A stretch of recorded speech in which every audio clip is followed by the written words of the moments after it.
এখন কেন্দ্রীয় সরকার যদি মনে করে থাকে যে স্কুলগুলোই একমাত্র হচ্ছে ধর্মশালা, সেটা কেন্দ্রীয় সরকারের মানে তারা স্কুল শিক্ষাকে কীভাবে দেখে সেটা দৃষ্টিভঙ্গির প্রশ্ন।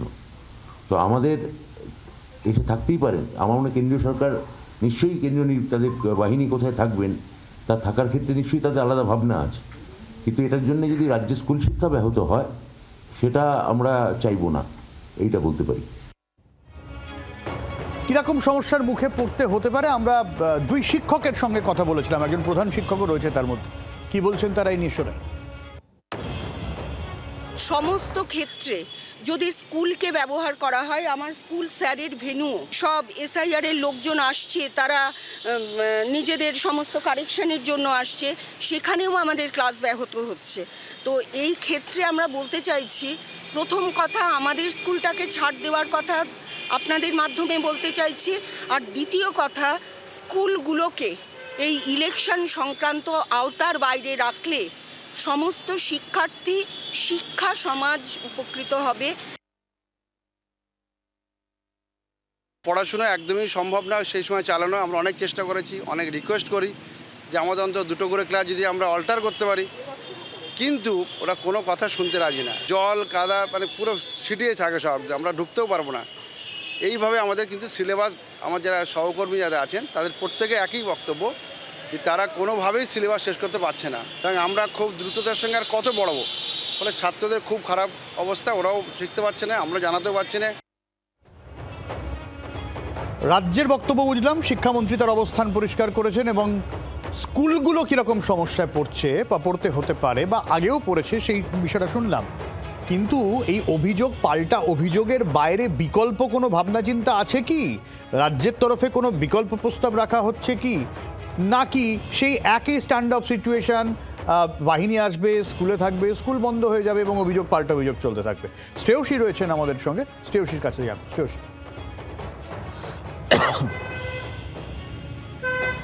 একেবারে দেখো, স্কুলগুলোর ক্ষেত্রে শিক্ষক শিক্ষিকারা তারা স্পষ্টত বলছেন যে গত কয়েক মাস ধরে বিএলওর কাজ করার জন্য শিক্ষকরা তারা কিন্তু বিভিন্ন জায়গায় যাচ্ছেন, ফলে সেই জায়গাতে দাঁড়িয়ে কিন্তু গত কয়েক মাস ধরে কিন্তু স্কুলে পঠন পাঠন ব্যাহত হচ্ছে, ক্লাস নিতে পারছেন না। শিক্ষকরা বিএলও হিসেবে যাচ্ছেন, তারা ক্লাস নিতে পারছে না।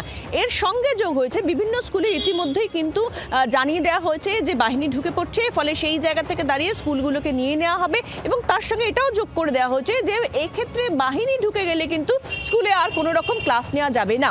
সবথেকে গুরুত্বপূর্ণ, এপ্রিল মাসে সমস্ত স্কুলগুলো, অর্থাৎ সরকারি যে স্কুলগুলো রয়েছে, সরকার বা সরকার অনুমোদিত যে স্কুলগুলো রয়েছে, প্রত্যেকটা স্কুলেই কিন্তু এপ্রিল মাসে ফার্স্ট সামেটিভের যে পরীক্ষাটা, সেই পরীক্ষাটা হয়। এখন এক্ষেত্রে জানুয়ারি থেকে সেশন শুরু হচ্ছে, সেখানে কিন্তু সামেটিভের পরীক্ষার জন্য যে সিলেবাসটা, সেই সিলেবাসটা কি করে শেষ হবে? এই সমস্যাগুলো আমরা প্রত্যেক ভোটের আগেই দেখি, আমরা জানি, কিন্তু মুশকিলটা হচ্ছে এতদিনেও কেন্দ্র বা রাজ্য কেউ এর বিকল্প কিছু করে উঠতে পারলো না।